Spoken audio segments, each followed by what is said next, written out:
American ആഭ്യന്തര രാഷ്ട്രീയത്തിലും അന്താരാഷ്ട്ര ഭൗമ രാഷ്ട്രീയത്തിലും വൻ ചലനങ്ങൾ സൃഷ്ടിച്ചുകൊണ്ട് പ്രസിഡന്റ് ഡൊണാൾഡ് ട്രംപിന്റെ യുദ്ധനയങ്ങൾക്കെതിരെ US ജനപ്രതിനിധി സഭയിൽ ചരിത്രപരമായ അട്ടിമറി നടന്നിരിക്കുകയാണ്. ഇറാനെതിരെയുള്ള അമേരിക്കയുടെ സൈനിക നീക്കങ്ങൾ അടിയന്തരമായി നിർത്തിവെക്കണമെന്നാവശ്യപ്പെടുന്ന യുദ്ധാധികാര പ്രമേയം US ഹൗസ് പാസാക്കി. 3 മാസമായി തുടരുന്ന ഇറാൻ അമേരിക്ക സൈനിക പ്രതിസന്ധിക്കിടെ ഭരണകക്ഷിയായ റിപ്പബ്ലിക്കൻ പാർട്ടിയിലെ ഒരു വിഭാഗം ജനപ്രതിനിധികൾ തന്നെ പ്രസിഡന്റ് ട്രംപിനെതിരെ തിരിഞ്ഞു എന്നതാണ് ഈ വോട്ടെടുപ്പിലെ ഏറ്റവും ഞെട്ടിക്കുന്ന സവിശേഷത.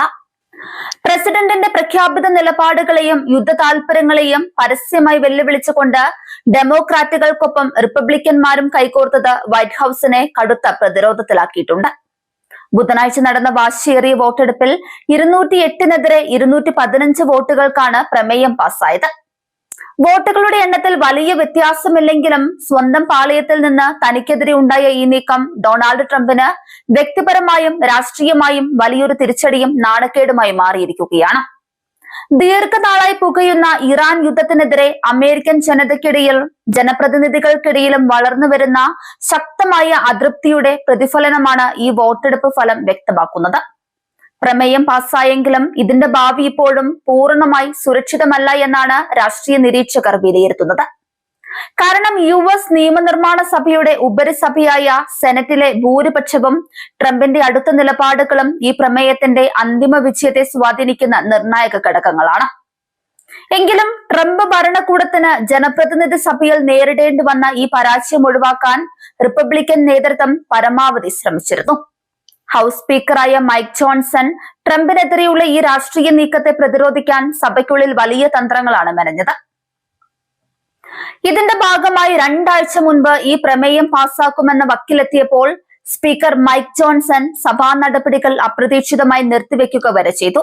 വോട്ടെടുപ്പ് തടസ്സപ്പെടുത്തിക്കൊണ്ട് ഭരണകക്ഷിയുടെ നാണക്കേട് മറയ്ക്കാനാണ് അന്ന് അദ്ദേഹം ശ്രമിച്ചത്. എന്നാൽ സ്പീക്കറുടെ ഇത്തരം അടിയന്തര ഇടപെടലുകൾക്കൊന്നും തന്നെ റിപ്പബ്ലിക്കൻ ജനപ്രതിനിധികൾക്കിടയിലെ അമർഷം തണുപ്പിക്കാൻ കഴിഞ്ഞില്ലെന്നാണ് ബുധനാഴ്ചത്തെ വോട്ടെടുപ്പ് തെളിയിക്കുന്നത്. ഇറാനുമായുള്ള സൈനിക ഏറ്റുമുട്ടൽ 3 മാസം പിന്നിട്ടിട്ടും കൃത്യമായൊരു ലക്ഷ്യത്തിലെത്താൻ ട്രംപ് ഭരണകൂടത്തിന് സാധിക്കാത്തതാണ് റിപ്പബ്ലിക്കന്മാരെ പോലും ചൊടിപ്പിച്ചത്. യുദ്ധം നീണ്ടുപോകുന്നതിനനുസരിച്ച് അമേരിക്കയ്ക്ക് കനത്ത സാമ്പത്തിക ബാധ്യതയും സൈനിക നഷ്ടവും ഉണ്ടാകുന്നു എന്ന വികാരം ഭരണകക്ഷിയിൽ ശക്തമായി. ഇറാനുമായി ചർച്ചകൾ പുരോഗമിക്കുന്നുണ്ടെന്നും നയതന്ത്ര നീക്കങ്ങൾ ഫലം കാണുമെന്നും ട്രംപ് നിരന്തരം അവകാശപ്പെടുന്നുണ്ടെങ്കിലും പ്രായോഗികമായ സമാധാനം പുനഃസ്ഥാപിക്കാൻ അദ്ദേഹത്തിന് കഴിഞ്ഞിട്ടില്ല. ഒരു വശത്ത് ചർച്ചകളെ കുറിച്ച് സംസാരിക്കുകയും മറുവശത്ത് സൈനിക നീക്കങ്ങളുമായി മുന്നോട്ട് പോവുകയും ചെയ്യുന്ന ട്രംപിന്റെ ഇരട്ടത്താപ്പ് നയങ്ങളോട് ജനപ്രതിനിധികൾക്ക് യോജിക്കാൻ കഴിഞ്ഞില്ല. സമാധാന പദ്ധതികൾ മുന്നോട്ട് കൊണ്ടുപോകുന്നതിൽ പ്രസിഡന്റ് നേരിടുന്ന തടസ്സങ്ങളാണ് ഈ പ്രമേയത്തിന് അനുകൂലമായി വോട്ട് ചെയ്യാൻ റിപ്പബ്ലിക്കന്മാരെ പ്രേരിപ്പിച്ചത്. അമേരിക്കൻ ഭരണഘടന അനുസരിച്ച് യുദ്ധം പ്രഖ്യാപിക്കാനുള്ള അന്തിമ അധികാരം കോൺഗ്രസിനാണുള്ളത്. എന്നാൽ പലപ്പോഴും പ്രസിഡന്റുമാർ ഈ അധികാരത്തെ മറികടന്ന് സ്വന്തം നിലയിൽ സൈനിക നടപടികൾക്ക് ഉത്തരവിടുകയാണ് പതിവ്. ട്രംപിന്റെ കാര്യത്തിലും ഇത് തന്നെയാണ് സംഭവിച്ചത്. കോൺഗ്രസിന്റെ കൃത്യമായ അനുമതിയില്ലാതെ ഇറാനെതിരെ അനാവശ്യമായ സൈനിക സാഹസങ്ങൾക്കാണ് ട്രംപ് മുതിരുന്നതെന്ന ആക്ഷേപം ശക്തമാണ്.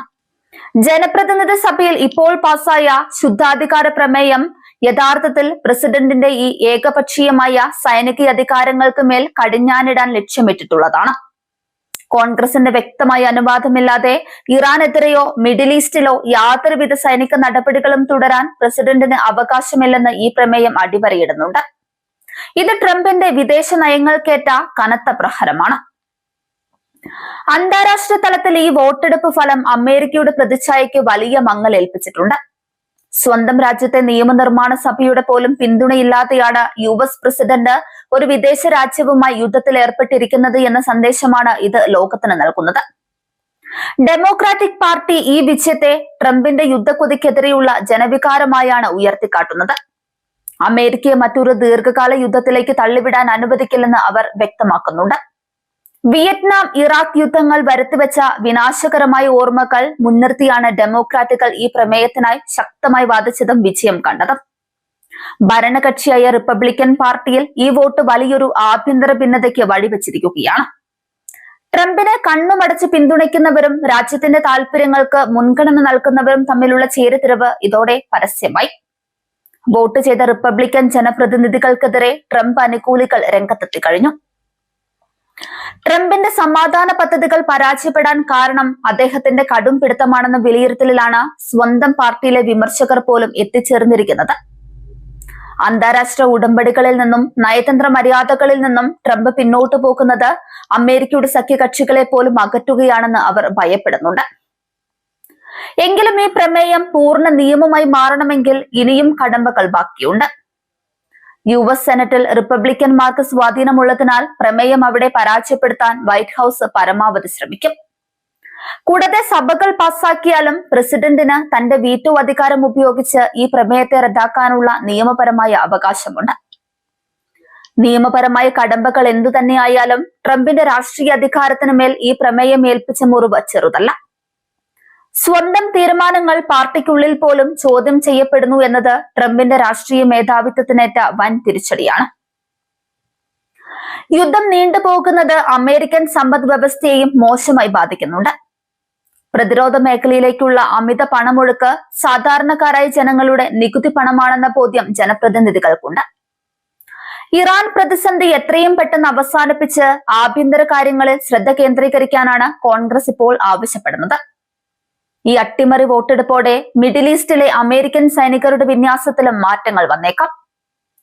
യുദ്ധം അവസാനിപ്പിക്കാനുള്ള ശക്തമായ രാഷ്ട്രീയ സമ്മർദ്ദം ട്രംപിന് മേൽ ഉണ്ടാകുന്നതോടെ ഇറാനുമായുള്ള നയതന്ത്ര ചർച്ചകളിൽ കൂടുതൽ വിട്ടുവീഴ്ചകൾക്ക് അമേരിക്ക തയ്യാറായേക്കുമെന്നും ചില അന്താരാഷ്ട്ര നിരീക്ഷകർ കരുതുന്നുണ്ട്.